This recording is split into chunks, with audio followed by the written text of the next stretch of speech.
Please, Jen. Mike Dolson, I'm here. Tom McDonald, Here. Jennifer Finley, here, Jim Molitor,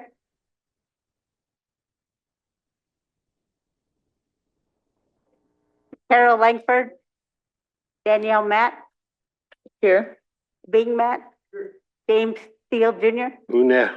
Mark Charlo, Present. Len Tucci, I'm here. Lenny Strahan. Here.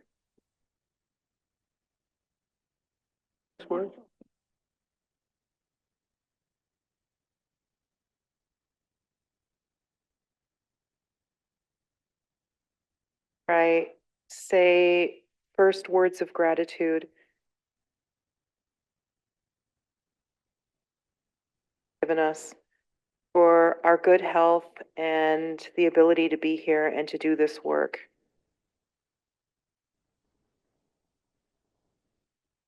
All the children of our tribe. Our best work to protect our children, to keep them safe, and to be good examples, and to create a world where they know that they belong, a world where they know they are loved, and where they know their culture, and help them have a connection to this land that loves them. Lem Lemsh.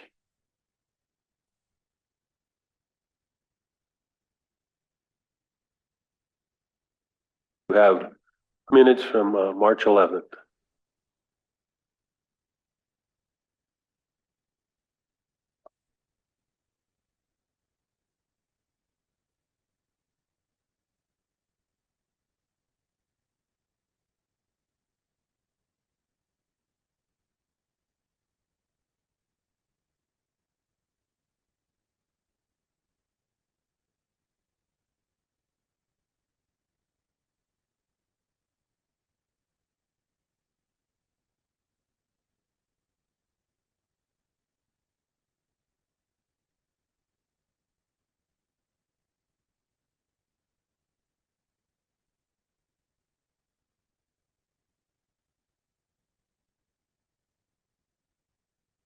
Approve the, excuse me, March 11th minutes.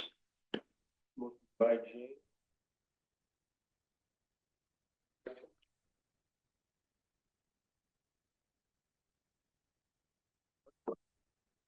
All in favor?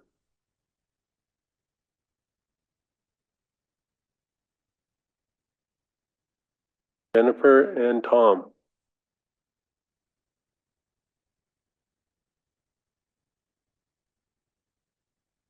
Agenda for today. We do have one walk-in. Any other items for the agenda? James.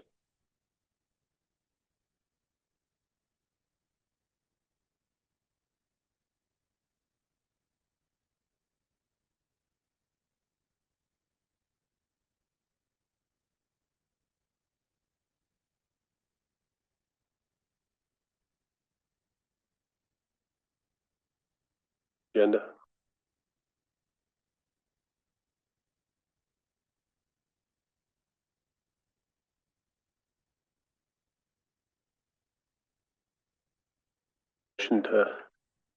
Motion by Tom to accept the agenda with additions.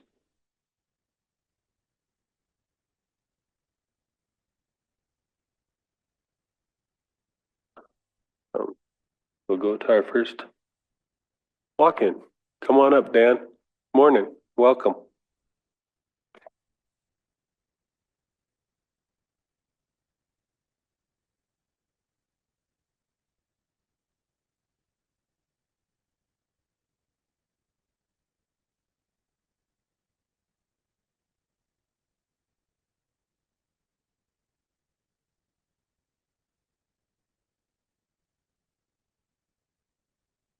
Just open. I think we can stick and open. I don't think we have anything. Well, unless you guys say that we're going too far, then let me know. I don't think so. Good morning, everybody. I just, the reason I'm here is there's been something that has bothered me over the last couple of weeks from a comment made to me.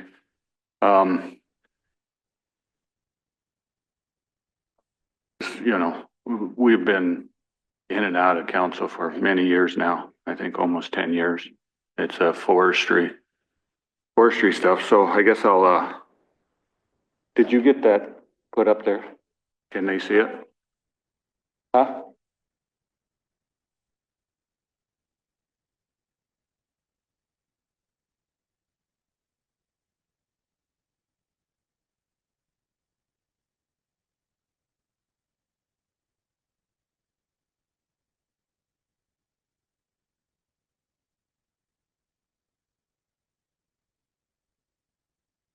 Should be able to do this. I'll do my best here to read this stuff. So, good morning, honorable council members. For 15 years, our timber harvest have languaged at a 5 to 6 million board feet, 75% below the 18 to 20 million board feet targeted set by our 1995 PL 93-638 Forest Management Contract and Forest Management Plan. 2 weeks ago, the Forestry Department admitted that they had no plans to address this crisis. Months, skilled forestry workers have been reassigned to the Department of Environmental Water Resources, DEWR, the Jocko River Restoration Project, further crippling our timber program. Sole source contracts have been awarded to the Forestry Department for the DEWR work violate our procurement code's competitive bidding rules, excluding tribal member businesses. In 2000, we issued nearly 1,200 forestry permits.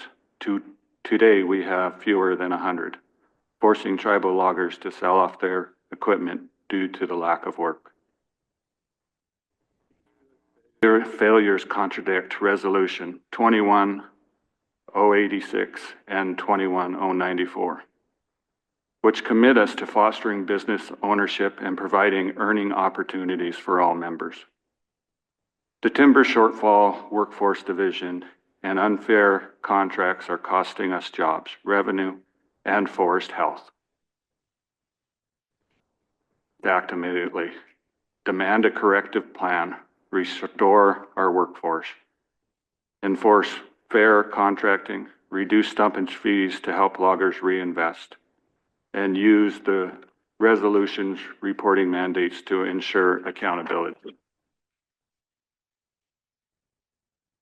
On our 780,000 acres of forest land, our sacred trust and economic lifeline.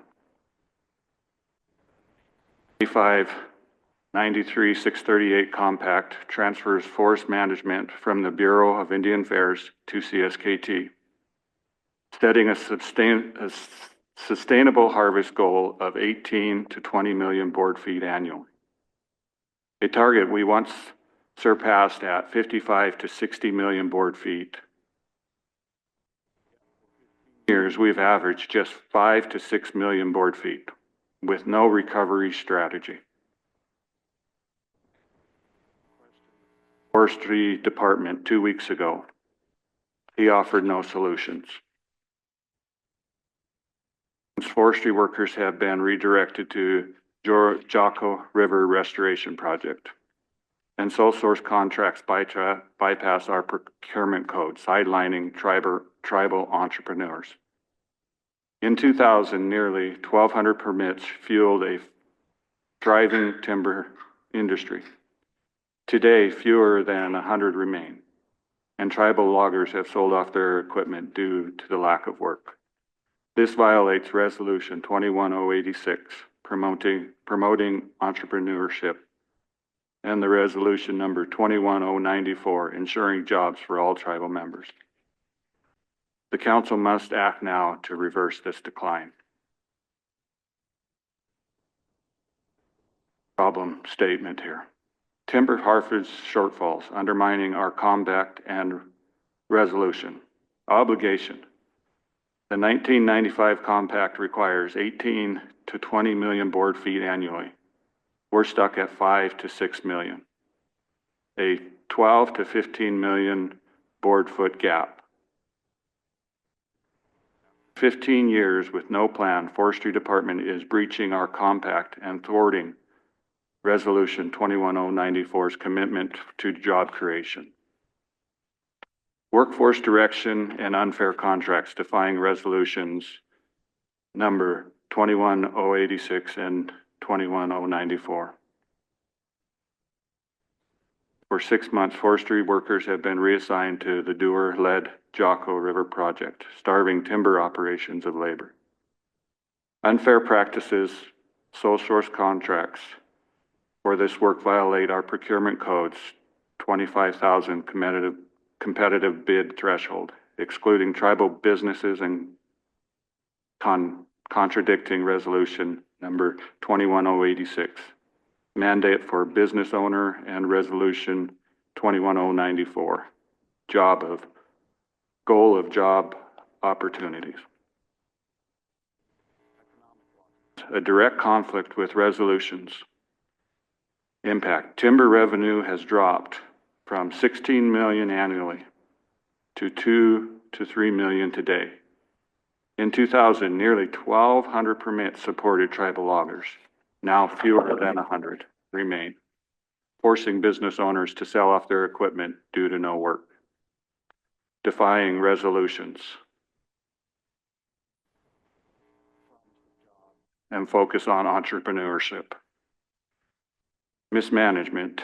Worker direction and sole source deals reflect to a failure of prioritizing forestry, undermining our self-sufficiency. Ecological risk. Neglecting our forest. Threats.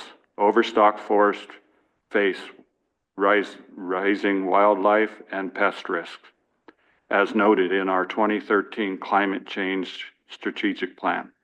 Consequences. Without action, we risk catastrophic losses. Ignoring tribal mandates. Inaction. The Forestry Department no plan follows years of disregarded advisory board warnings, worsened by recent workforce and contracting decisions. Responsibility. BIA underfunding plays a role, but our failure to uphold the compact and resolution lies with us. Proposed solutions and recommendations. Enforce resolutions 21086 and 21094. Forestry Department to submit a plan within 30 days to achieve the 18 to 20 million board feet with job and business metrics.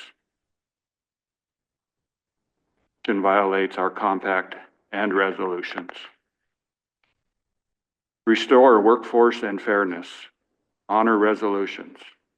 Audit allocations and contracts across forestry and department or Dewar, ensuring compliance with procurement rules and resolutions.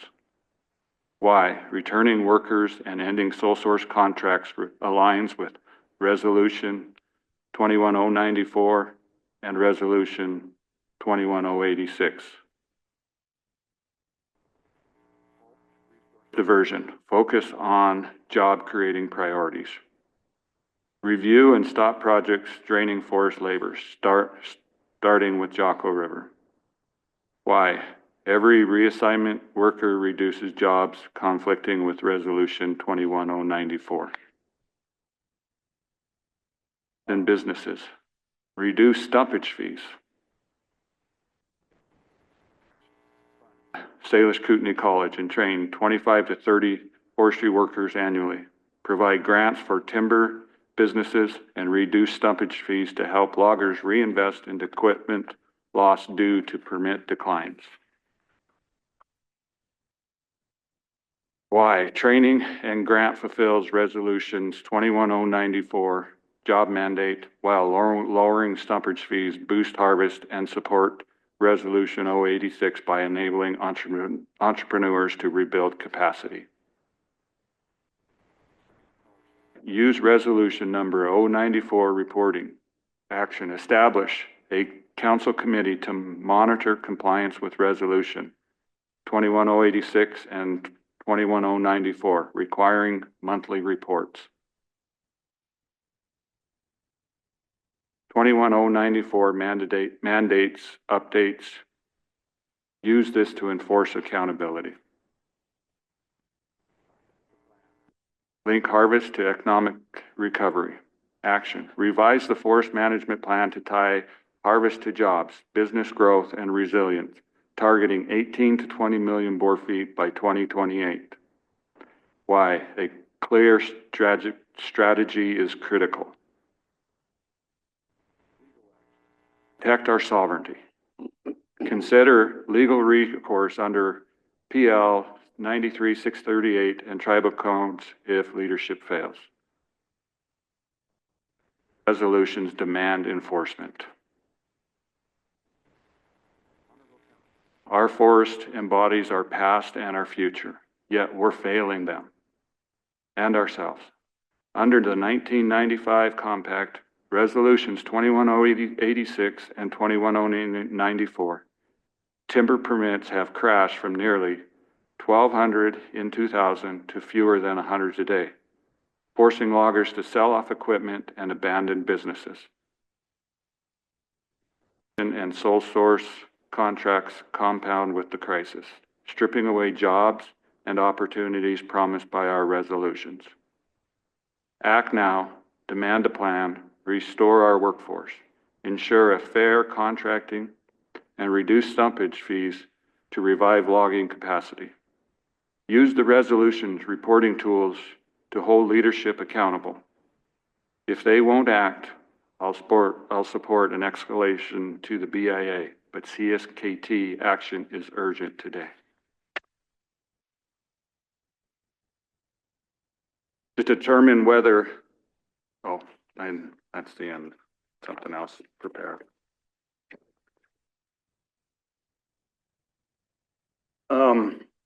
Like I said, this was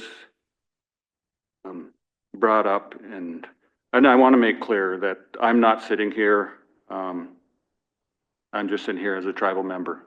I'm not speaking for the Forestry Advisory Board that we're on. I just put there, we're a member of it, but I'm speaking as a tribal member here. But we were in a Forestry Advisory Board meeting or committee. I don't know if it's a board or a committee last week. And I asked a simple question. And I said, because I was going over the forest management plan. And I said, we have these goals, we're allowed to do this stuff, and it is required. Simple question. What's your plan? No response. For 5 years on this board, Fran and I. We didn't put in this last 2 times. We got appointed again because nobody else put in. But nothing has happened. There has been no movement at all.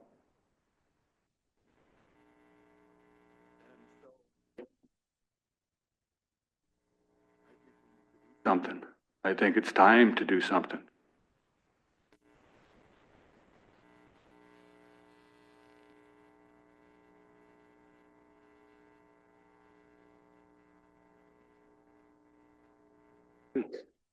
You guys, do you have any questions right now? Go ahead, Len. Thank you, Mr. Chairman, members of the council, and Dan, Fran, thank you guys for coming in today. And I appreciate you guys coming in and bringing this issue forward because it needs to be discussed. Yeah, you're absolutely right. We have not been managing our forests the way we need to. But I think one of our biggest challenges is most of the mills closed. I think we're only dealing with 2 mills now that's buying our timber. And I know, and I remember, Brandon, you got a great idea a couple of years back on getting a staff member out there to market our timber, because there is a market out there across seas. A large market. And I think that's the direction that we need to start looking at. 2 weeks ago, we had a gentleman from the Burlington Northern Santa Fe Railroad that approached us, and wants to work with us. And I think that's gonna be, I think that could be an opportunity. They took over, what was the other, railway that owned that? They took Washington, they Railway. bought Washington out. Yeah, Mhm. and, he was interested in working with the tribes, and I think that's an opportunity we need to pick up on to get our lumber products out, you know, and start, selling them for what they're worth. Because right now, like I said, we have two, mills that we're working with, and most of their bids are low, extremely low. And some of them, I don't even know how these contractors that do get the contracts are even making money on it. But yes, you bring up a real good point, and I'm glad you guys, brought this to our attention, because we need to take action. We need to do something. We just can't allow our forests to sit idle.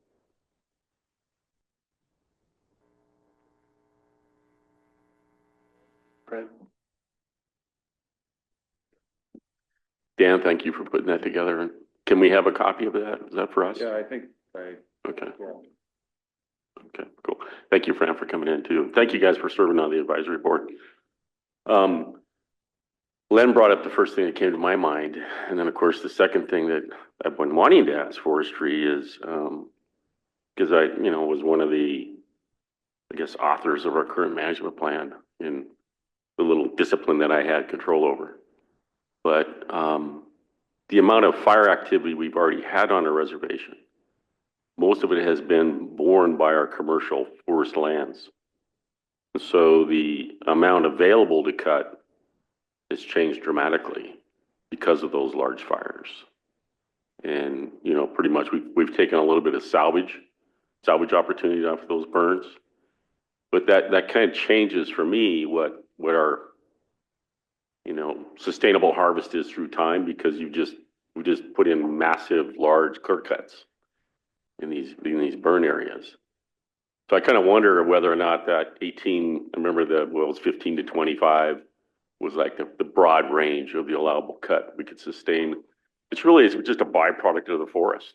It's not tree plantation. It's just really managing a forest like we should, taking off timber when we can and managing it correctly.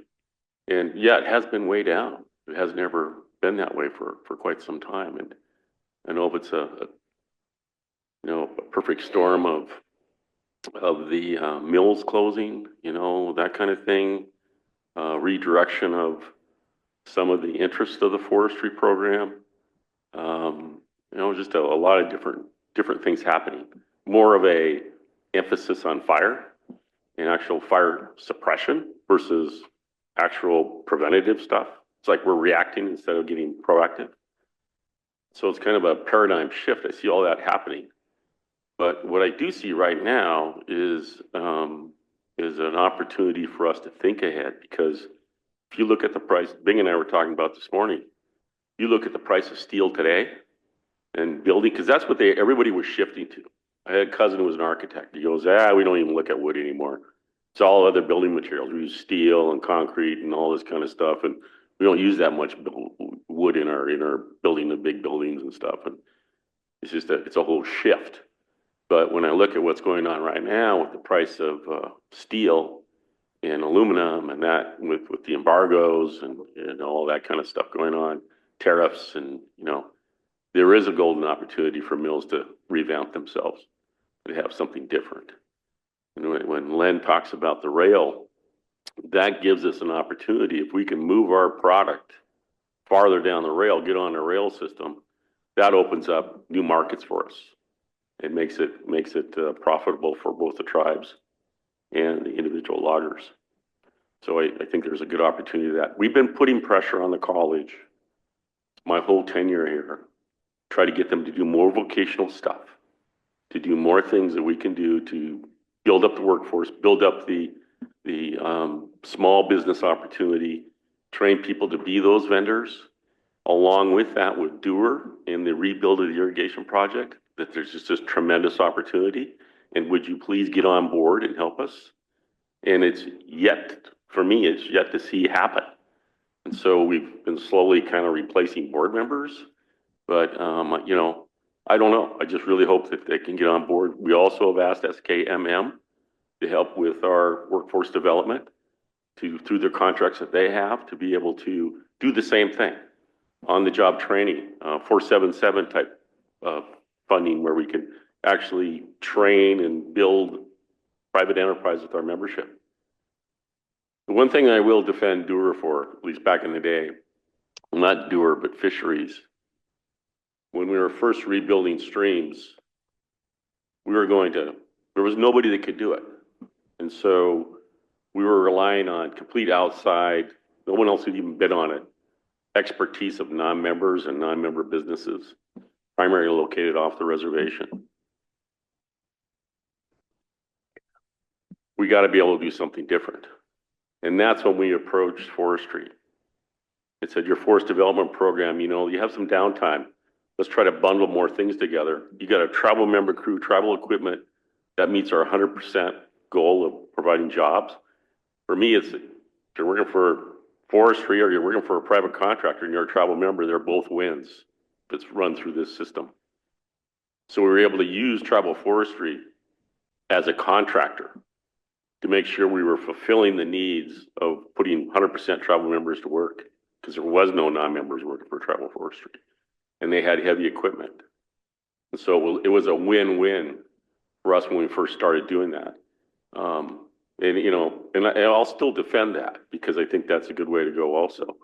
It's certainly something that can be more under control of that program or that division versus change orders from contractors or that kind of thing. Or, I can look at forestry and I can look at the example of a guy going out there planting trees and getting a contract.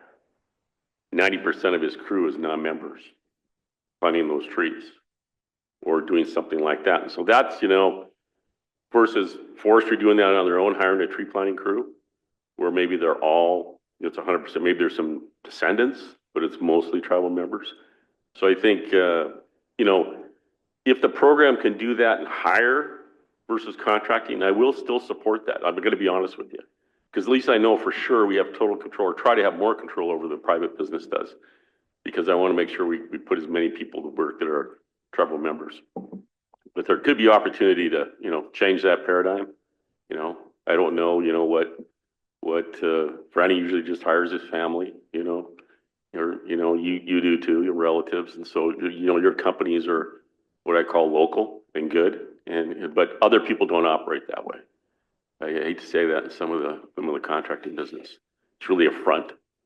And we really have a hard time on that 50% workforce thing and 50% ownership.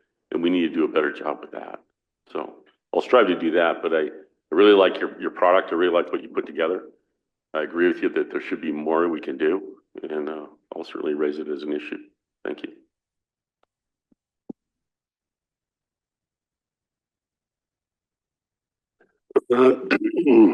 Thank you, Tom.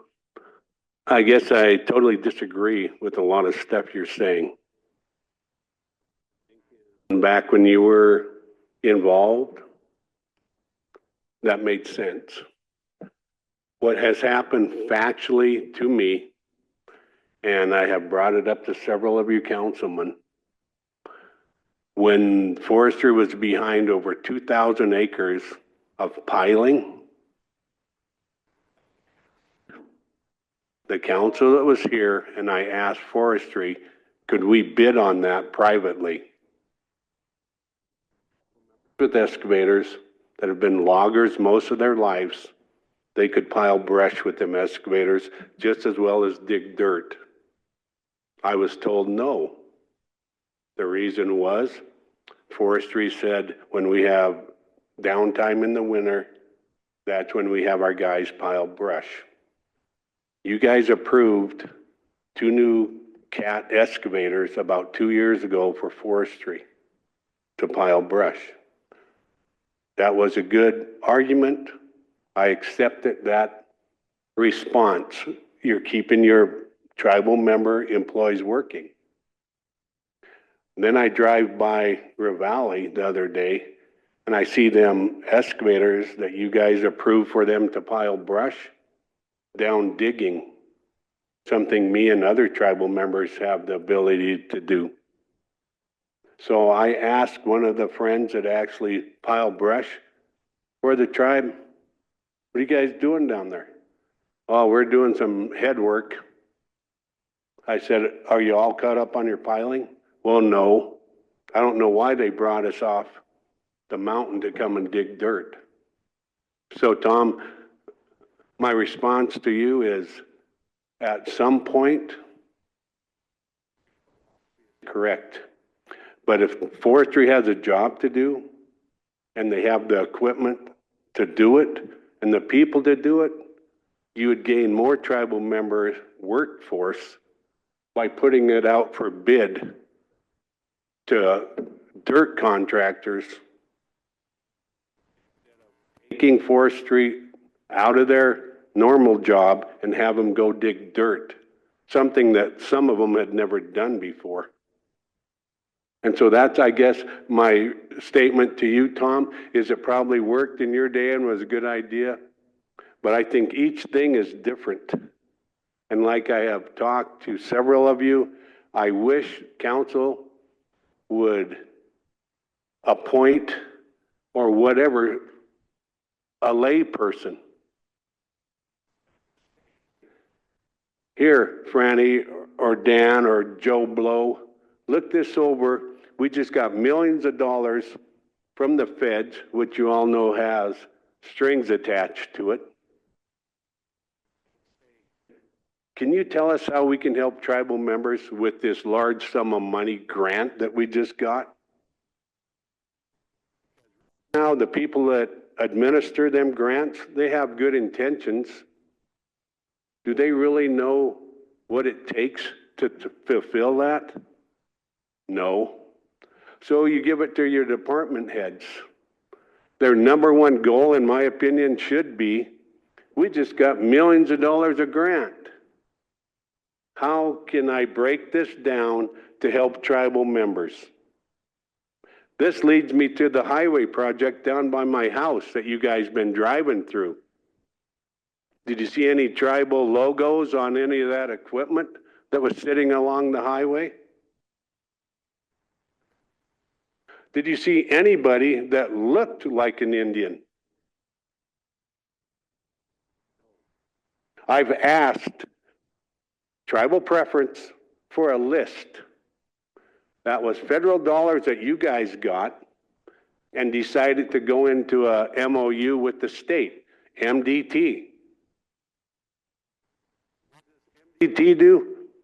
They get a different type of process that you don't have to bid. Include any tribal members from that project right down by my house. Over 40 pieces of equipment. Some of that is the equipment they were using. What brings this to my attention, I see two water tenders spraying water on my road that already has road water standing on it. The side of their truck is a rental. Western States out of Missoula. Oh, the big white guy from Washington, I went by and I took pictures of their license plates. All the vehicles that was parked there. You know where they're from? Washington. Remember trucks parked there? Or Lake County? No. So the argument could be made, well, that's a big white contractor. He has all his own equipment. That would be a good argument.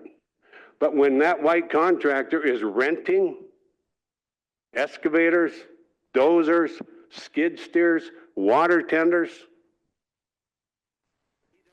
tribal preference and ask, are there any tribal members with water tenders, dozers, excavators, skid steers? Require them to ask? That's wrong. That's wrong for the people. Made resolutions that I think are good. Followed. And I have brought this up to your department heads.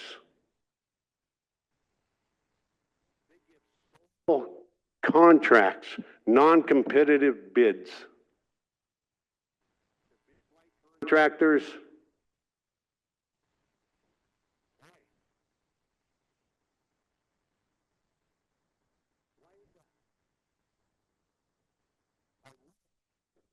when it has to do with anything that I know anything about, I would love if you would call me and say, Franny, forestry's coming in, roads is coming in, or whatever, and they want to give a non-competitive bid to Joe Blow.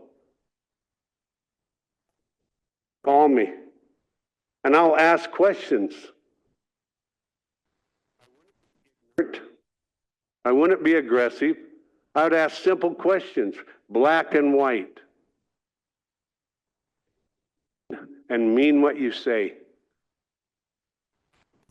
Needs. And that's what you guys have in the form of some resolutions you did 4 or 5 years ago. When I asked for a roster of the people that work down there, do you think I got one? Knowledge, them were federal funds. The state did put some money in. Most money. Back to forestry, having their employees do that work. There was tribal members that could have done that work, and forestry could have kept piling brush. That's why you got them the excavators. And that's a good thing. People come in here, department heads, and they tell you guys what they want you to hear. And somebody is not asking them, show me how that's helping our tribal people.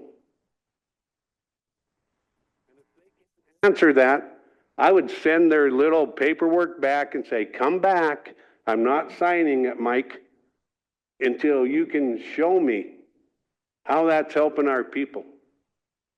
And if you don't have time to do that, appoint somebody or hire somebody that can say, we have tribal members qualified to do this, and this. Across the street, good example. They did that Blackfoot, Tom. I'm sure you knew Trout Unlimited did the Blackfoot River restoration. He was one of the top guys. They used was they made them all take a week-long class that they had to pay for. That excluded some of the big white people that lived a long ways away, because anybody that worked on that project had to have went to that school. And I think he said it was around $2,000 to go to that week-long school.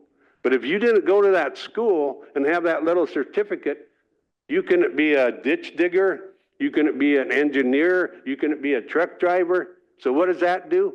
That keeps some of them rich white guys that live off the reservation from coming here. Why isn't our tribe doing that? No one thinks of it. Good intentions. Here, how many times pointing out things that we wish you would look into and change? Or tell us, we're not changing it, these are the facts, why we're not going to change it. To see. If we do facts and give you guys facts, to work on that, and if we're wrong or I'm wrong, just factually tell me why. People, it's all about our kids. In my opinion, is on a rise here. Self-esteem. How do you get self-esteem? By doing good things, by being prosperous. When you exclude tribal members by giving these non-competitive bids, use with people like the state that don't agree with tribal preference, with people like Lake County that doesn't agree with tribal preference? Have the purse strings, you can demand that. That's what I'd like you to see. That's what I would like all of you to understand, is there are ways that we can help our tribal members. No, like I say, I would come in anytime and look at your next project and say, I think in these areas, there's qualified tribal members. Questions or comments about that?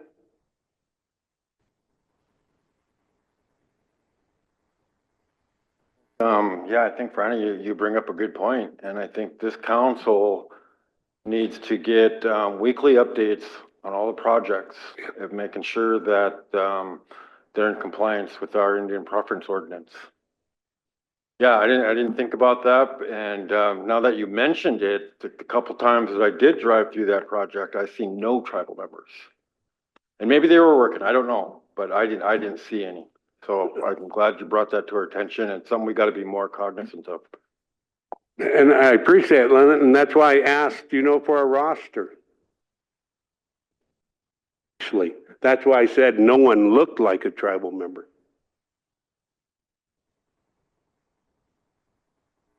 That? No, that's fair to ask for one of those. I mean, That's what I think, and the way I interpret the law, and I'm not an attorney at all, that's federal funds. Federal dollars, exactly. Federal dollars should be public knowledge. And if it's not public knowledge, in my opinion, they're hiding something. They don't want me to know this. They don't want me to know that. Because I know there's a CFR or a resolution against what they're doing. That's why they don't give me stuff. I've asked Mike, haven't I, Mike, to help me get stuff from our own tribe.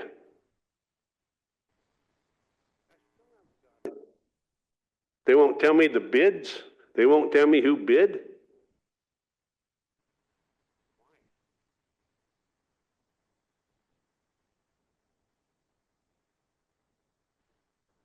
Just get back to something that Tom had said. And I agree with you, Tom, when you say that we want to put tribal members to work. When we were having at the same meeting, I was talking to forestry and I had asked them, well, when you guys go out and do this outside work, where does that money go?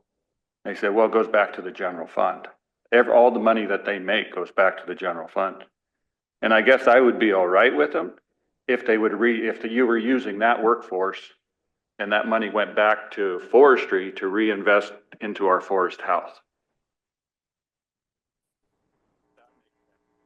Because we're employing tribal members, but we're also investing back into our forest house with that resource.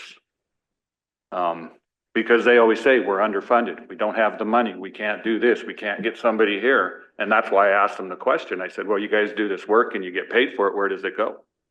And they say it goes into the general fund and they don't see it. And that brings me up to my next topic, is our forest health. And also, what Fran was kind of saying is that our department heads they're not working to help the people move forward and make money, make a profit, be successful. And I've got proof of this. So they'd had a jetty sale ago, and they set aside, because they have set asides in the forest management plan, and they're allowed to do so much to help the small tribal member. And they had 3 permits set aside. And they asked me to go up and take a look at them, so I did. And it was all garbage. It was all garbage. I knew it was. Why would they set aside these units for tribal members? The process it takes to try to get timber. It takes me 2 years to try to get some firewood. that they told me no on. So I said, well, I'll give this a try. So I went up there yesterday, and it was way worse than I thought. And I took some pictures of it. And if Jen could put those on your screen, I want you guys to look at these logs that are in my unit. These set aside to help tribal members. Well, percent of this timber was crooked, small. Should have been paid to take it off the land to help the forest. Here, Dan, you can have this and pay us for it. Thinking that you should have from you, they should be going in there and putting that to the guys who have the big equipment with all this so they can get through it quick. And they should be setting aside some nicer timber for a tribal member. And my main use, what I wanted, the reason I wanted this timber, it wasn't to sell it, it was to use it on my property. But to go through the process to get that 10,000 board feet free, years, right anyways. So I mean, there's just so many issues that they don't even think of us when they're doing this stuff.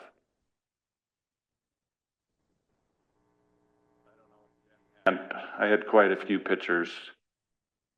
Oh, okay. I'm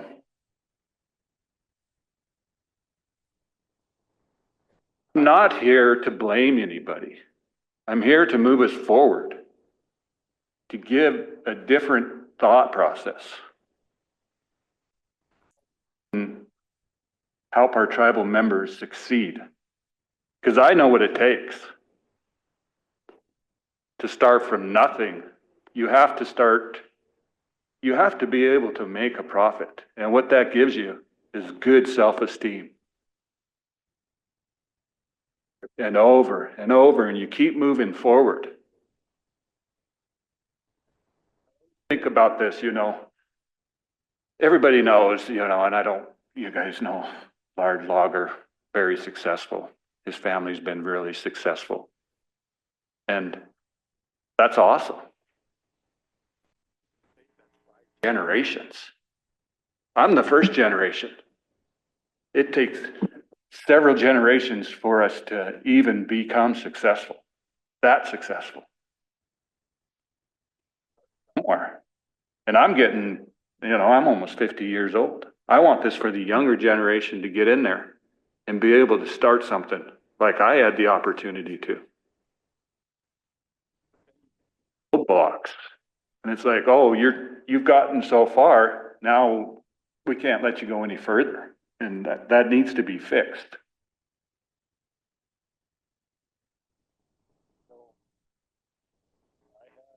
They're working with me. He took 2 weeks off. And after we got done with the first day of logging, he says, Dan, I can't come back. He says, this isn't worth it. He says, this timber is garbage. I don't know if I can fulfill my obligation to finish that contract.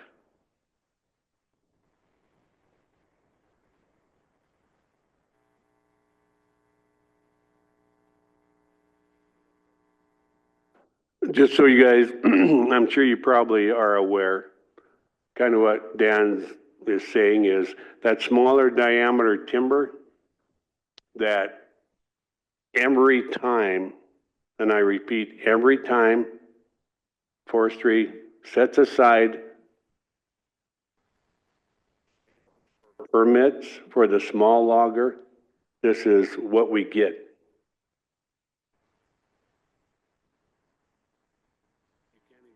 Hardly pay for your fuel with that kind of wood. The other day, after this meeting here, and we explained to them the hand loggers need the bigger diameter trees so you can cut 50 to 100 a day and make a good living. that stuff, you'd have to cut like 400 a day. That means you need a clipper and a processor. So that's the big boy stuff.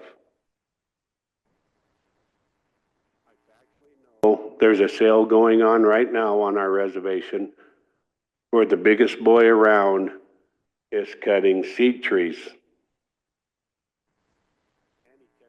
Little stuff too. Explain to them is how come you're not setting aside some of the bigger diameter timber for the small guys so we could make a living. The amount of stumpage as that big guy just paid. Machinery to do 10 and 12 loads a day, and that's usually on the average what the big boys would do. When I was working, we'd average a load a day. I'm so old and fat, I would do like a quarter load a day. But my point is, we made good money at one load a day with the right material. All the seed tree blocks were done. Start. Meaning it's larger diameter trees. The smaller trees that were planted or grew back naturally are to a height that you can log them big trees without damaging the little saplings.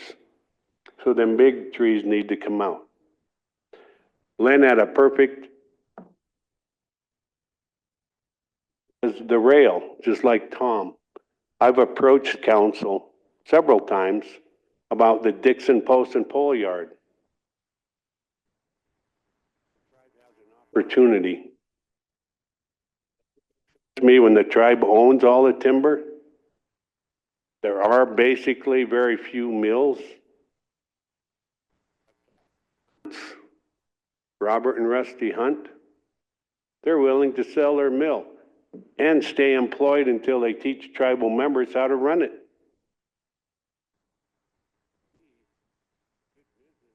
Is buy low, sell high. For the tribe, if they wanted to make money that way, is to buy a mill, pay somebody that's already run it successfully to keep running it, members how to run it, give them a very good wage to work at the mill. You don't even pay stumpage for your own wood. Thing. But does your forestry come up with that kind of thinking? Do they think out of the box? Do they say we have 2 mills to go to?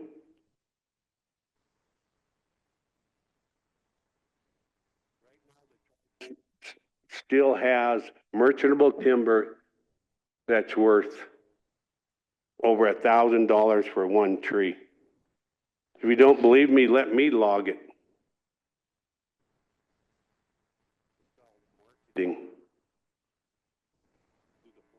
Marking your wood.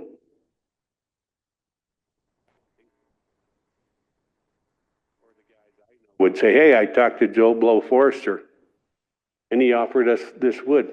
Wanted to know what we wanted to pay for them house logs, et cetera, et cetera. No one tells me that. They call me and say, Franny, can you get me any house logs?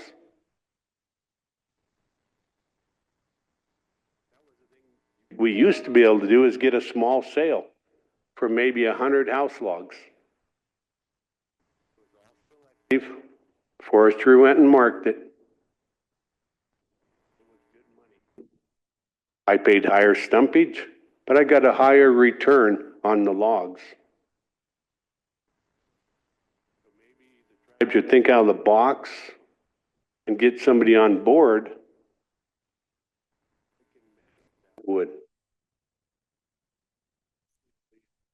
The local mills are not where it's at.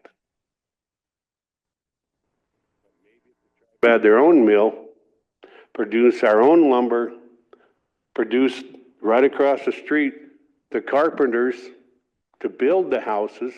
I hear HUD Housing is trying to build houses.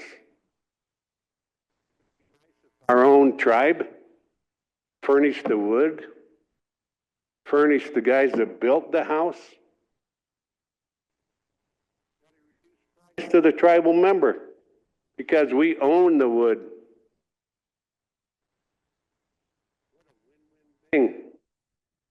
There's a different way of thinking out there that I wish we could get involved in and help each other. And I'm not bitching about anybody. I'm just saying there's a different way out there that we could help our people and help the tribe's general fund. Think about that sometime. I'd love to talk to you.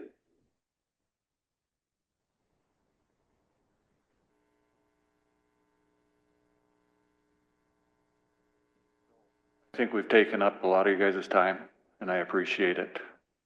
I want to know if there's any more comments or questions. I know you guys got an agenda to get to. James?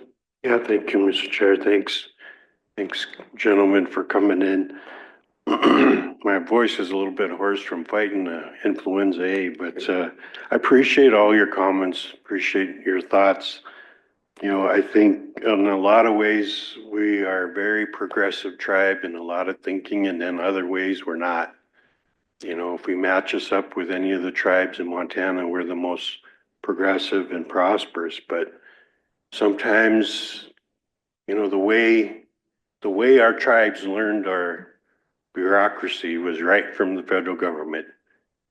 And there's good to it and there's bad to it. And part of that bad part is being able to think outside the box. And it's not just, you know, forestry in this instance, it's other areas as well. You know, Council Lady Finley's brought up having like a separate management company, you know, to buy and do it on a business side, buy properties and rent them out and separate from what housing does, you know, because all the strings that housing has is all hooked to the federal side. But if we could separate, like what you're talking about, Fran, I know Steve Lozar and I years ago went up to Canada, up to Calgary, and looked at a program they do up there where they're building their own homes, selling them to their own tribal members, you know, at a discount. And it a great program. But I came back here and said, hey, look at this program, boom, boom. And I just crickets. And, you know, I think talking about that marketing side, you know, that's where we got to do the value added to our timber. You know, down where I live, I can pass an Amish every day. Every day I pass Amish. Go past the store, go past their little mill that they got going on. They're getting our timber, adding value to it, making furniture, this, that, and the other. And, you know, those things that we could be doing and should be doing. But, you know, it's just figuring out how to get this organization to think outside the box collectively. Some areas we do it great. In other areas it seems like it takes, you know, I don't know what to get us to move to think outside the box collectively. But I appreciate your words. Thank you.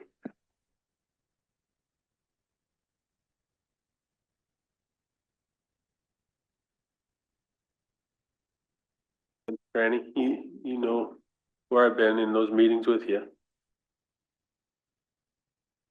Thank you.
to open and then Jennifer. Yeah, Mr. Chair, I had Jennifer Trahan send a letter that I have from tribal member Richard Orton.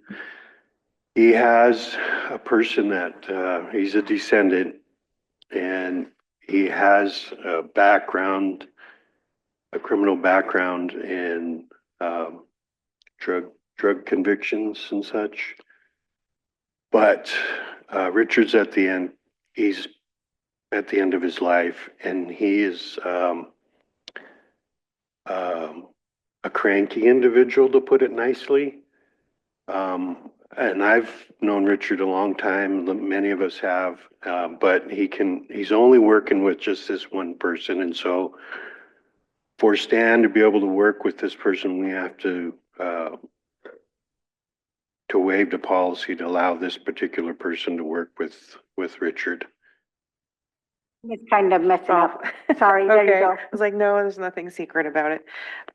So I went to a presentation by the Reading Rancheria, and they're working with a company based out of South Africa. That doesn't have anything to do with Elon Musk anyway. But so this company from South Africa has helped the Reading Rancheria set up a business, and they are turning plastic and tires into green energy. And they said usually when you dispose of tires, you have to pay a fee. So people pay them a fee to take tires and they turn it into green energy. And I just thought that was very interesting.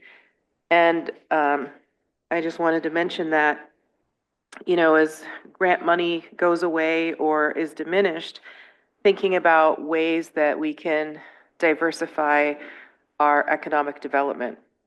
So and they said that they started their facility with a direct loan from the Department of Energy, and they also use tax credits to pay for 40% of the building costs.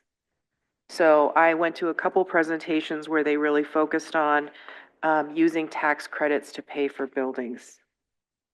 And so the other thing that I wanted to talk about was I also went to a presentation from the Agua Caliente Cultural Plaza in Palm Springs, California, and they talked about how they combined a cultural museum, a world-class spa, hotel, casino, all of that into one facility. And when you combine culture and tourism together, tourists stay longer and they spend more money. And their spa has been open for 2 years, and it's been rated the #1 spa in the United States. And people come from all over the world to stay at their spa.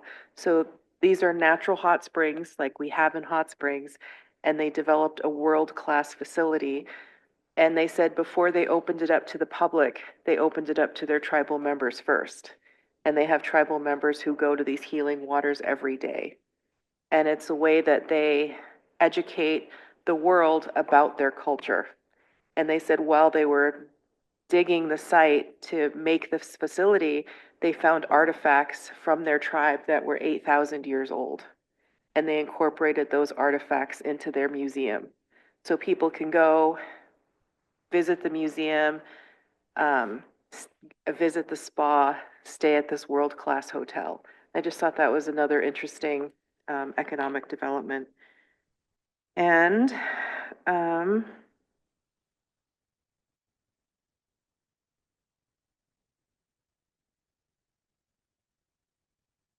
to mention also is that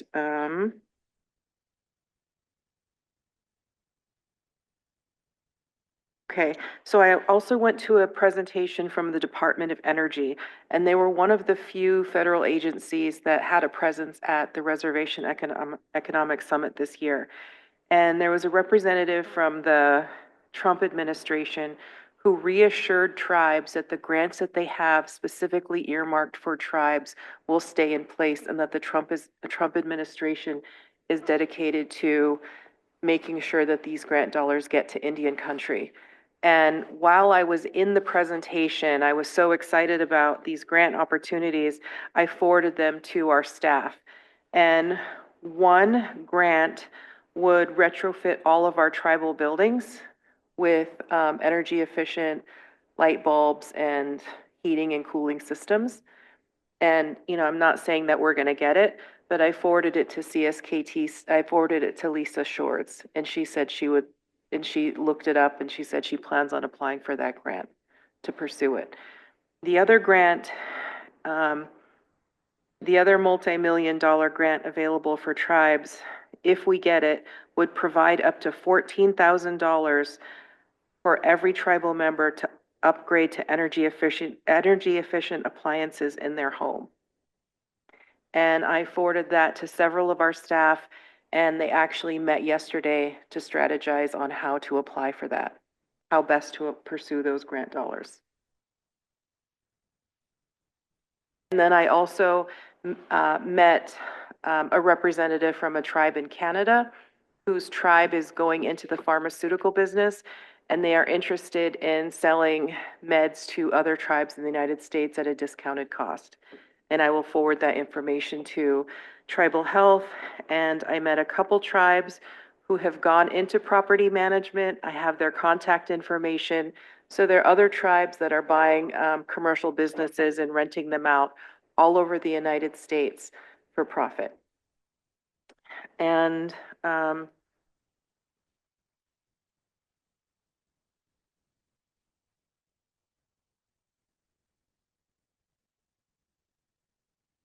Sean up. Morning, Sean. Steve.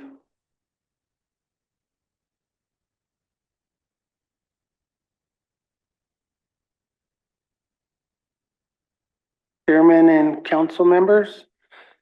I was contacted by the University of Montana about a week ago, Kara Nelson. She is putting in for 2 grants, one with the National Science Foundation, the other one with, I believe, DNRC. It's for restoration and monitoring of white bark pine and supporting student internship.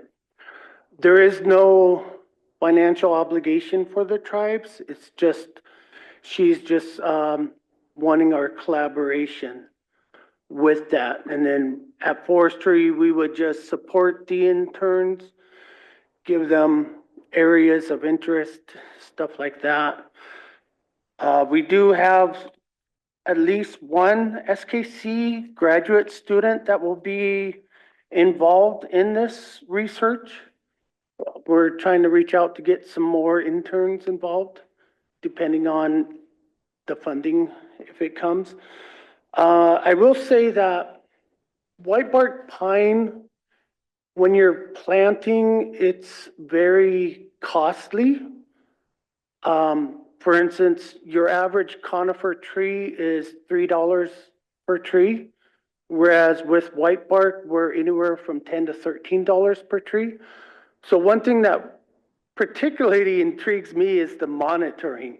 Because if we're investing thousands of dollars per acre, it would be nice to know that we're doing things right. And what can we do better in the future to improve success rates with our restoration efforts? Yes. Are we currently growing white bark pine in our nursery? Yes, so we have white bark pine in our nursery. We also, we got a tree seedling production money from the BIA. And that was frozen, our second request, but apparently it's becoming unfrozen. We're currently in the process of pulling that down. And in that proposal, there is a greenhouse specifically for white bark pine. And then it's also, what's that called? Send the seeds off to make sure it's resistant to blister rust. right? Currently, that's our process. We send it to someone else. With this new proposal, we're gonna be able to do that in-house at our greenhouse where they can inspect it and verify that, yeah, these are resistant to the rest. There's a process, I can't remember what it's called. So part of that equation is that we also collect the seed. We've got trained tree climbers on our staff that actually have, we have identified trees throughout the reservation, white bark pine trees, which we cage the cones, let the cones develop, and then later on this season go collect the seed that is put out from the cones. Because we have to cage them because the birds and all the other critters that love those seeds want to get them too. So we, and through this process, progeny, I think it's progeny, I'm not sure, Tess, but we find the trees that are producing the disease-free seed and identify those trees as our plus trees and are very active in trying to identify other trees that are plus trees. So we're trying to build the stock up of white bark pine trees that's disease resistant. So that's a big part of establishing the seedlings for our planting activities. We currently have 4 certified climbers. They go through training to become certified, and then we're also outreach to some local nearby agencies, different Forest Service partners that we're planning this summer, because hopefully they're hoping this is going to be a good seed year. Apparently last year was kind of horrible, but they're expecting a good one this year. And so we're working with some other agencies to develop a collaboration for gathering seed and climbing forest and some other people, but this grant is basically just a collaboration with the University of Montana, which doesn't have any financial obligation to it, but we are supporting their students and identifying areas for them to go to, and plus a SKC student or maybe 2 might be part of this collaboration. And we're just just asking that if we could get approval to go forward with this. Danielle, go ahead. Thanks, Mr. Chair. I just have a question. Is this going to increase traffic up there in the mountains and recreation permits for these students coming in? My son went to University of Montana for a minute, and they charge such ridiculous fees. University of Montana is not hurting by any means. I don't think it should be charged to the students, but the university should be paying these recreation permits for these students to go up in the mountains. SKC students, they're here at our tribal college. Get them up in the woods and have them help our forests, but we always leave so much money on the table. University of Montana puts no money on our tables. They take our money so fast. It's crazy. So I guess, yeah, I'm curious.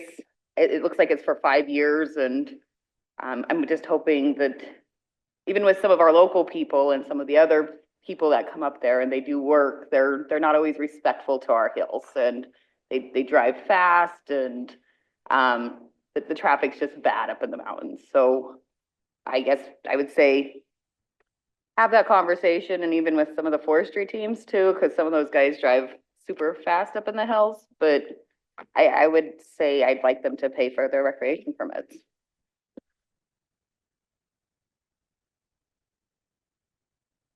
I don't think it's built into this document, but generally anyone who's out, if they're a non-member, they're supposed to have a recreation permit. I can make sure that the university is aware of that.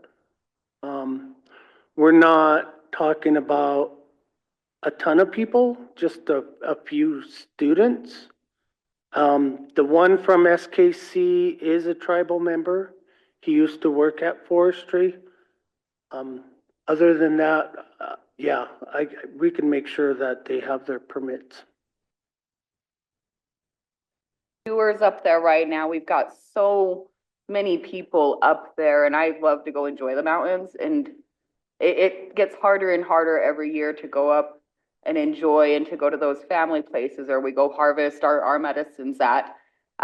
There's so much disruption up there and I know there's scientific needs and reasons to do things, but the earth at some point takes care of itself as well.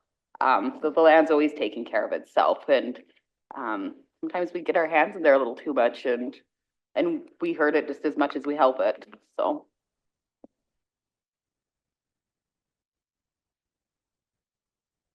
Is for letters of support? Is that what we're looking at?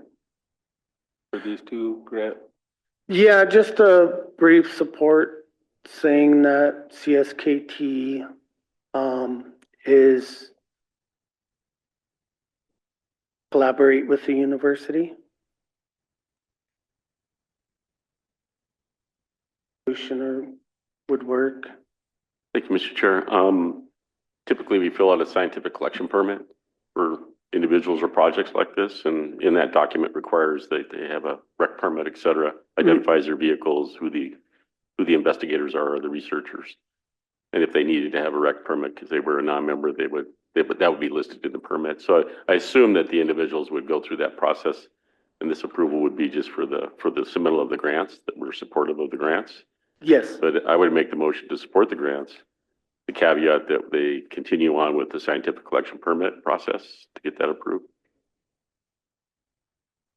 And those permits for the Rocky Mountain Station when they do their FIA plots every year. So we can do one similar to that. The other thing that's interesting and noting for as you guys know, they charge a tremendous indirect for when they submit these grants. 40-some%. Yeah, so they It's pocket insane. these grants. They pocket, nearly half of the grant goes just into the general fund of the university. Yeah, it's amazing. But anyway, just side note. But Yeah, that's why with America the Beautiful, which is now not America the Beautiful, it's America Ecosystem Restoration Initiative, we had a set IDC rate for them because of that. Because, yeah, they take almost half of the grants. It's ridiculous. With SKC, I believe they have an agreement with SKC that there's a set rate at like 15 or 16% for IDC for stuff with them. Because I remember this, I just learned this when I was doing America the Beautiful. SKC is part of that collaboration, but CSKT is not. And I'm like, wow, why isn't CSKT? That's so dumb. But yeah, they have some type of agreement in place with SKC that any grant stuff with them, there's a set rate, which is like 15, 16%, somewhere around there.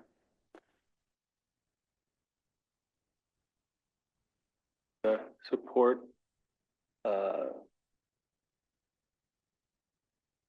pursuit of these two grants by the University of Montana. That's what the motion is? I think that was the request, that we would support the grant application as supporting agency and research site. Yeah, and we'll bring in that research permit for you guys for signature. Motion by Tom, second by Bing. All in favor?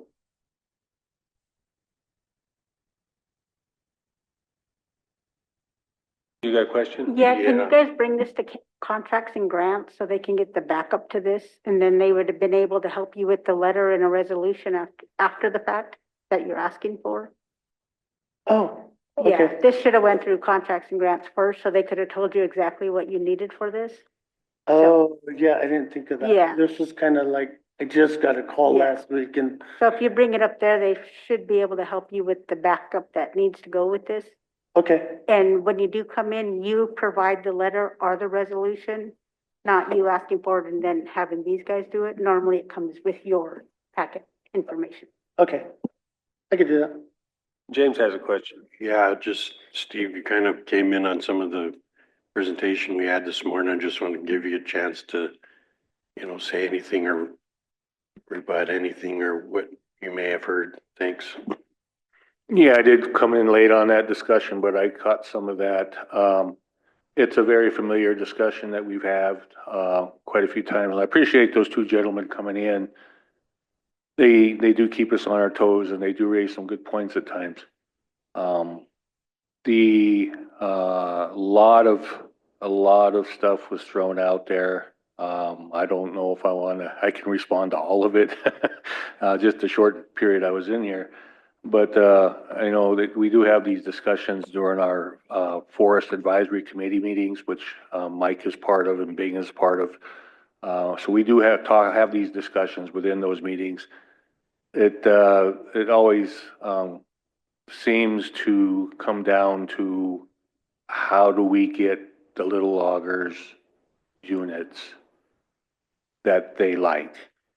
I'm not totally what Dan was saying about the unit that he got is not ideal. It's not a great wood. That it was here was something we can give you. He had the option to take it or not take it. So I mean that was on him. He thought he could make some money with it, and apparently he's finding out it's a little tougher.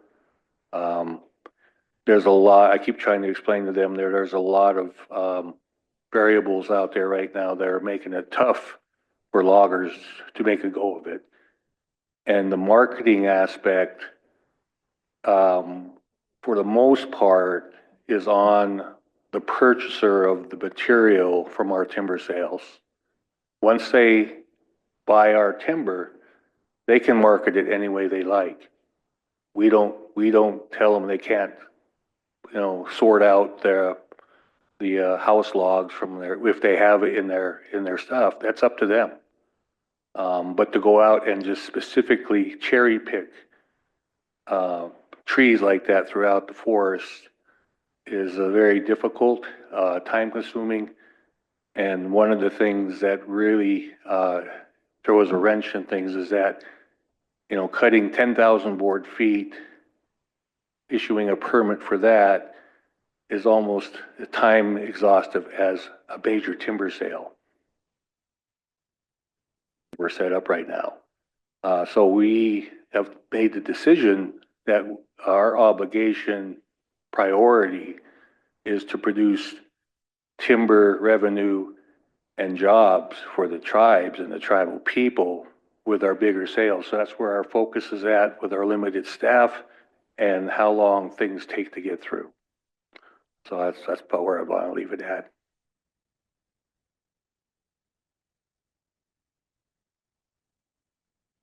Tony was here for that whole discussion on Zoom, so. In regards to marketing, so have we considered our board to marketing our timber, and once we find a market, have our tribal members obtain that product and then perhaps shipping it using the rail? We've looked at the rail situation for quite a few years now. That's been a discussion point for a long time. This last year, we had a discussion with Missoula County because they're looking at renovating the rail system for the tracks that go west for commercial pedestrian type traffic. And we requested that they look at not only for tourists and bringing people to the coast, for the football games or to LA or wherever, is also building on a system where we can transport material such as logs to those mills that may be associated with those railroad lines. So that's something we're looking at. So far, every time we've looked at it, it hasn't penciled out for the logger. We say, this is an option. They go out and say, I go broke if I do this. Okay. So it's, it's either we give the timber away and they make some money, or we try to get what we can get for it and we make a little money and then they figure out how to sell it. I mean, it's just not a good time. I mentioned to him that there was only 2 mills that we're selling to. Is that true? There's only, Weyerhaeuser and, Thompson River are the two bigger mills right now. We lost Pyramid Mill last year. They were our main buyer of pine. Since we lost that, they're not, the other mills are not interested in pine so much. They'll take it if they have to, but pine is a very different species in that you have to mill it. You have to keep it watered if you're not milling it because it'll start bluing. You got to process it much faster than you do with the other species. And in the wintertime, because there's so much moisture in the log, it freezes and it's very difficult to handle in the mill. So a lot of mills are just not set up to handle a lot of pine. So we're trying to move our sales towards, sales that don't have as much pine because it's just hard for the logger to move it. Sometimes they'll be sitting on 200 load or 200, 20, 30, 40 loads of pine waiting for the market to open up because Thompson River will take 2 or 3 loads a week from that particular logger. It's just very tough to move pine. And right now the mills are full. We're kind of trying to work with Deer Lodge and they're full. So, the housing market slowed down. So there's not a big demand for lumber right now. When the mills are full of wood, they're not interested in buying. Yeah. They did mention that Hunt's Timber was interested in selling their business. I was not aware of that. Yeah. And that could be an interesting proposition. I don't believe that, Well, there's probably a reason why they're wanting to sell. right? It could be. I don't know. It would be very, it'd be interesting to find out how they operate. I know when Plum Creek went down, way back in the early 2000s or whatever, I think the tribe looked at that and a lot of people were talking we should buy that mill. And it was a pine heavy mill. And we could supply off our forests, 7 to 9 million board feet of pine at the time for that mill to operate on. And then we found out that for them to operate a full shift, they need 150 million board feet a year.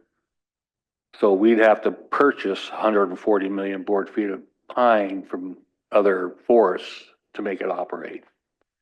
And that's probably not a win-win for a mill. A lot of mills in Indian country, Warm Springs, and Mescalero, and throughout the West and Northwest have tried mills and sent their wood at really low cost to their mills to supplement their mills, and basically they eventually go out of business. It's a tough business to get into.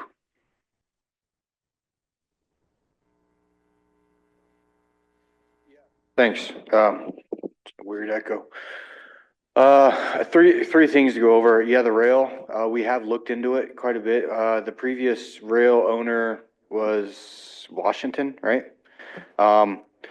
We looked into exporting some of our wood, especially pulp market to the West Coast. It'd be a lot more profitable there. Idaho Forest Group out of Washington and Idaho, trying to work with them to export some wood to them, trying to find new outlets of mills, because I think we looked at this at least 5 years ago. We've seen the mill decline starting to happen here and forecasted to continue to happen here. Worked with them. Our preferred site was the old Post and Pole Yard. And at the time, the Washington Railroad Company did not want to redo the tracks to access that point. We wanted it because obviously we owned the ground right there. It'd be easiest spot for us to centralize, set up, have a sorting yard, export, time it. They offered us a site in Ravalli, right across, right next to highway, Ravalli. And then they wanted to lease us that spot. After doing the numbers, after looking at everything and exporting it, we would be getting the exact same cost as if we sold the mills around here. And so that's why that plan kind of failed, and they wouldn't budge on revitalizing those, rail or those, that line, at least to Dixon Agency, even though they continue to use it, or they were using it to put the, old cars there, but they, you know, anything with some actual weight, they had to redo those whole lines.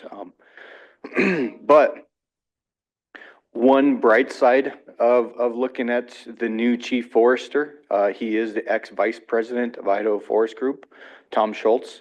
And so I'm hoping with him being in that spot, may revitalize with some infrastructure within, you know, there's an order now to cut more wood within the United States, to harvest more wood, X amount of billion board feet. We're still trying to digest that with our local forests and figure out exactly what that means to each forest and what their mandate is and what they're gonna push. But, with that, push of more wood being cut, there's gotta be more infrastructure of mills, placed throughout the United States. And so hopefully that's part of what's coming, or at least some grants or some funding or some new mills popping up, or money for mills to retrofit some of their equipment to be able to process and do that. And if they get that, obviously stumpage goes up, production goes up. We don't have 30, 40 loads of pine waiting on the side of a road, waiting to go. Maybe some pluses, followed with some minuses, with whatever they're trying to plan there. The other thing, we have looked into marketing our wood. I think we've, at least 5 years ago, again, proposed a possible enterprise, being start up, a forestry marketing enterprise, which then would allow, that enterprise to, the forestry group to continue to do their process of preparing sales, getting all the data, getting it basically ready to prepare to go to bid. And then it would be council's discretion if they wanted it to go to bid or they wanted it to be given to the enterprise. And the enterprise would then market it, be able to contract, basically do a delivered log system like we used to before we really started following CFR guidelines within the forestry program. And so that would allow us to market farther out, but also specialize, hit those specialized markets and then do smaller contracts with smaller loggers. I still suggest that doesn't be part of forestry. I think that needs to be a separate entity. And at that time, there was some startup costs that basically just was, didn't have money to start up that new enterprise at that time. I can speak with SKT and possibly see if there's any kind of branch off of that, or SKM, see if that's part of, it could be part of any portfolio moving forward as a marketer, and see what those discussions look like. My third point, is there is another opportunity to look at, it's called ITARA. I brought it up again, a few years ago. And at that time it still is new. I think right now in legislation, they're pushing to have it a permanent program instead of a demonstration project, with the DOI. Basically allows tribes to develop a ITARA plan, which then would allow us to manage our forests with a little less oversight of BIA or checks and balances. It allows us to manage with a shorter I don't know how to word it here. We can discuss it more when I give my update, but it gives you a little bit more freedom, but there's also a lot more of a process to get through to get stamp of approval. And there's still some unknowns of that, what that means for compact funding, what that means for continuous funding moving forward, if that just basically takes away trust responsibility of BIA or not.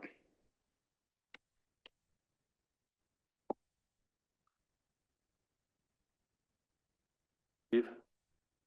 Tony? Thank you. I think we can get after it. We're here. Good morning, Mr. Chairman, Mr. Vice Chairman, and members of council. So this morning, my agenda request includes a resolution to update and adopt the new Tribal Elders Assistance Policy. It will be version 002. As this touches all tribal elders, it's important that I bring this to you to formalize what your instructions were.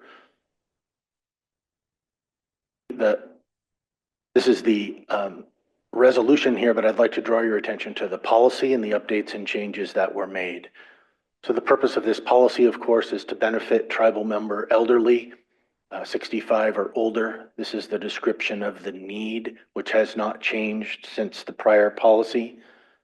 Eligibility has not changed, which is still tribal members who reach age 65. The language here that says will be automatically enrolled in the Tribal Elders Assistance Policy is the update and the deviation. So the rest of, we'll continue through this. Tribal members who reach age 65 during calendar year 25 will automatically be enrolled, and we will use their existing tribal member enrollment data from the December payment to make the January distribution. So that will become a automatic enrollment versus a proactive enrollment. The tribal elders will be able to opt out if they so choose, which we have some men and women that do that.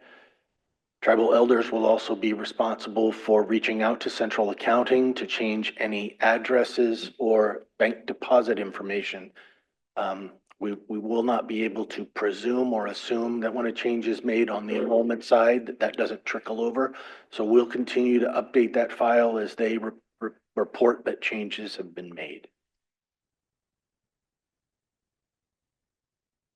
That was removed from the prior policy. Our policy included some language that said that tribal elders who were incarcerated or were in a nursing home were not eligible. We checked and looked at what's called the, bear with me here, welfare doctrine guidelines set out by the IRS, and it did not require that the new policy include the exclusion of members who were incarcerated or were in nursing home facilities. And it also shifts the burden off of central accounting for making that determination when they have no real mechanism by which they can do that uniformly or across the board. So we've eliminated that language in this current policy.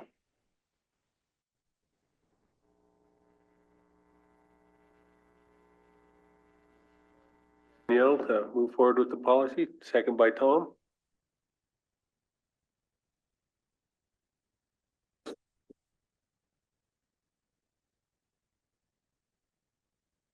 Hey, thank you, Mr. Chairman, members of the council. Greg, thank you for bringing that resolution forward. I believe there's some additional discrepancies in our elder program. One of many complaints that I received, and I did tell people that I was going to bring this forward to the council, was the services that are provided in the wintertime. Snow plowing. You know, we have a lot of people, a lot of elders out there that are still out there shoveling snow, shoveling their driveways. In many cases, they were just a little over income, so they weren't eligible for the service. But I think in this case, when we're coming to that type of a task in an elder's life, I think we need to step up and add snow plowing to those that are 65 and older, regardless of income. Because you guys all seen the heavy snowfall, the first heavy snowfall that we got this year. I mean, I was snowed in for 2 days, and I did get calls from other tribal elders that were ineligible for snow plowing, and but the thing about it was our staff at the elders program worked with some of these people, and I was good. I was grateful for that because of the situation, circumstance they were in. But I think we need to put it in our policy that we just provide that service to our elders. So just wanted to mention that. Thank you. Thank you, Lynn. Go ahead, Tom. Thank you, Mr. Chair. Thank you, Greg, for bringing this in and making this automatic. I think that provides a lot of clarity and confusion and some strife that doesn't need to be there for those folks that are turning 65 or don't know about the program. I think what you're talking about, Len, is just lowering the age, because I think if you're 75 and older, it doesn't make a difference what your income is for snow plowing. So yeah. Right. So you just need one, you want to just lower the age to 65? Yeah. I think that's the way it is. Is it 70, 75? Is it 70? I think Greg would just have to put a budget increase because that's just going to increase the number of people that are plowing out. So it's probably the great time to do it. Well, budgets are happening.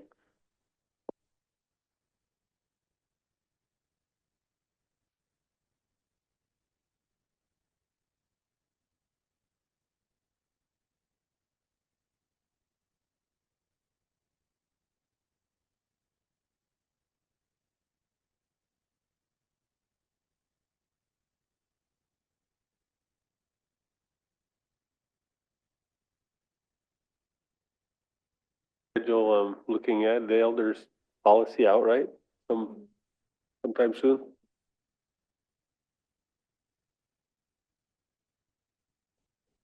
So to reflect, I want to make sure that I understand that the conversation is about reducing from 70 to 65 and absolving that group of the income eligibility for the snow removal. So my mind starts to think we'll want to estimate what the number of men and women in that category might be, and then we'll come back with that, with perhaps a budget increase for fiscal 26. Just want to make sure I'm hearing you correctly. James. Yeah, thank you, Mr. Chair. Just a separate one that I think it'd be nice at some point, not in a hurry, but the 18-year-old, the money policy that they get, because I remember 20 years ago now, we had a tribal member, he turned 21, and he didn't do the GED, he didn't do any of it. And the debate was that money back if they don't do everything, as financial literacy classes and GED and all of that, and he didn't do any of it. So how long do we hold the money? So my argument was, give him the money. If they didn't do any of it at 21, do we make it a retirement fund now or what? So at the time, we kind of had a debate on council, and so I think the idea to review these policies from time to time is a good one. You know, things change, and I think the 18 money policy should just, you know, I don't know if we need to just make it a routine, you know, every so many years to review them. It just does, because things change and situations change, and, you know, just because does us good to review them from time to time. So anyway, thank you.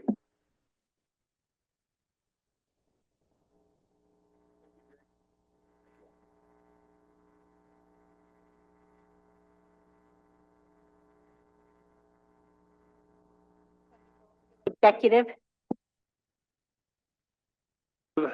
Regular